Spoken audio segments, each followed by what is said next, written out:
तो गाइस 3-4 दिन पहले ही मेरे हस्बैंड ने मुझे वार्निंग दी थी कि मुझे सैटरडे को लिट्टी-चोखा ही खाना है। वैसे तो सुबह में हमारा प्लान था कि शाम में हम कहीं जाएँगे घूमने के लिए पटना या बनारस, पर ऐसा हो नहीं पाया और फिर मुझे याद आया सडन कि नहीं, हस्बैंड के लिए मुझे लिट्टी-चोखा आज बनाना है डिनर में। सो गाइस 5:30 बजे के अप्रॉक्स मैं किचन में आ गई थी और यहाँ पे मैं सत्तुओं की लिट्टी बनाने की तैयारी करने लगी।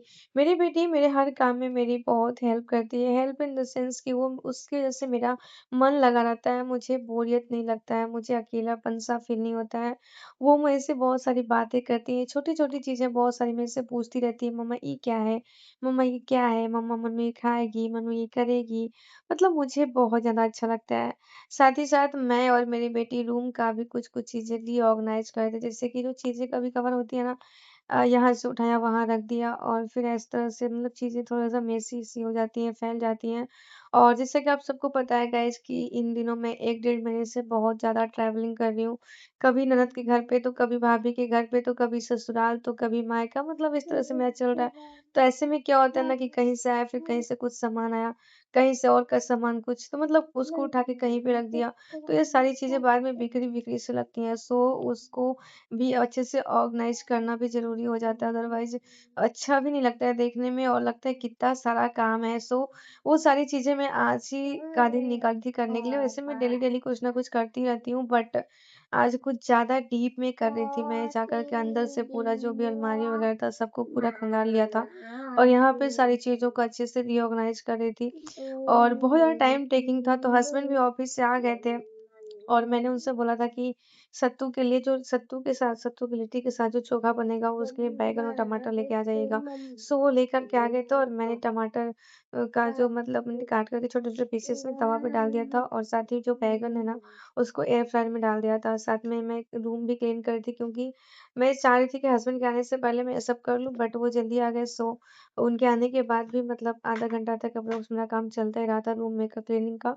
देन मेरा काम जब हो गया था, सारी चीज़ें अच्छे से मैंने क्लीन कर ली थी, बेडशीट वगैरह भी रूम का चेंज कर दिया था, तब मैं फिर किचन में आ गई थी और देखा मेरा जो मैंने बैंगन एयर फ्रायर में डाला था, वो भी वो अच्छे से कुक हो गया था। उसको जब मैं पील करने की कोशिश की, काफ़ी ज़्यादा गरम लगा, तो मैंने उसको ना फ पंखे की ठंडी हवा में रख दिया और फिर मैं सत्तू की जो लिट्टी है, उसको मतलब भरने लगी थी, सत्तू लिट्टी बना कर के और फिर यहाँ पर मेरे हस्बैंड मेरी हेल्प कर रहे थे, उनको भूख लगी थी और वो कोयला लेकर के आए, कोयले को गैस पे गरम किया, फिर उसको पूरे कोयले में मिला लिया। इस तरह से ना क्या होता है बहुत ईज़िली आपका जो कोयला होता है वो जल जाता है। जब भी मैं लिट्टी वगैरह बनाती हूँ तो मेरे हस्बैंड तो मेरी काफ़ी हेल्प करते हैं बनाने में।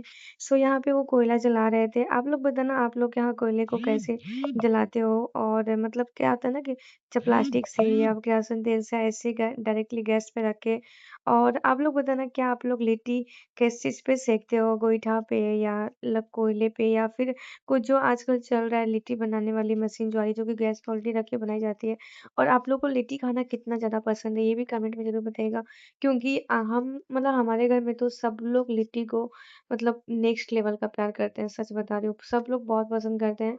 यहाँ पर गाइज़ मेरा टाइम मतलब लिट्टी ऑलरेडी सेक रही थी मैं और क्योंकि कोयला अच्छे से प्रॉपर तरीके से जल जाता है, तो लिट्टी सेकने में ज़्यादा टाइम नहीं लगता है।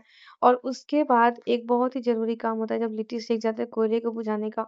मेरी बेटी ना बहुत ज़्यादा कूदती-फांदती रहती है, इधर-उधर करती, डर लगता है कहीं जाके वो आग में गिर जाए या ऐसी चीज़ें सोचते ही मन में एकदम एकदम अलग अजीब लगता है। सबसे पहले तो मैंने कोयला बुझाने का काम किया और उसके बाद मैं आ गई थी किचन में। यहाँ पे जो लिट्टी है ना, उसमें थोड़ा बहुत राख वगैरह लग जाते हैं। उसको एक कपड़े में लपेट कर के अच्छे से छान दिया था, ताकि उसका जो भी डस्ट पार्टिकल है निकल जाए और फिर मैंने कढ़ाई रखी, उसमें घी में डाल कर के अच्छे से लिट्टी को सोक कर लिया था। गाइज़ मेरा लिट्टी एकदम खाने के लिए रेडी हो गया था और साइड में जब मैं अपने हस्बैंड के लिए थाली लगा रही थी ना, साइड में थोड़ा-सा कटोरी में भी घी रख दिया था क्योंकि देसी घी के बिना लिट्टी का स्वाद ही नहीं आता है। गाइज़ मुझे ऐसा लगता है ना कि बिना देसी घी के लिट्टी बिल्कुल इनकम्प्लीट है। आप लोग का क्या मानना है कमेंट बॉक्स में अपनी राय ज़रूर दीजिएगा। मैं और मेरे हस्बैंड यहाँ पे अपना-अपना डिनर फिनिश कर रहे थे। वैसे मैं एक बात बोलना चाह रही थी, जैसे अगर आप लोग लिट्टी खाते हो ना, तो जब खाते टाइम उसमें घी डालो और उसको अच्छे से लिट्टी को मसल-मसल के छोटा कर दो और फिर उसको खाओ ना, इतना टेस्टी लगता है। अगर आपने ऐसा नहीं ट्राई किया ना, तो ज़रूर ट्राई करना, आपको बहुत मज़ा आएगा खाने में। गाइज़ डिनर वगैरह करने के बाद बाद मैं अपना किचन का काम भी ख़त्म कर ली थी, फटाक से सारी क्लीनिंग वग़ैरह हो गई थी और यहाँ पे पापा और बेटी की स्टडी चल रही थी। उसके बाद हम लोग निकल गए थे मार्केट और जब मार्केट से वापस आए तो उधर से लेके आए थे ये स्वीट्स अनारसा जो कि इतना टेस्टी और किस-किस का पसंदीदा है ज़रूर बताइएगा, मुझे तो बहुत पसंद है ये अनार। मेरा ब्लॉग कैसा लगता है ज़रूर बताइएगा, फिर मिलते हैं नेक्स्ट ब्लॉग में, तब तक के लिए बाय बाय, टेक केयर।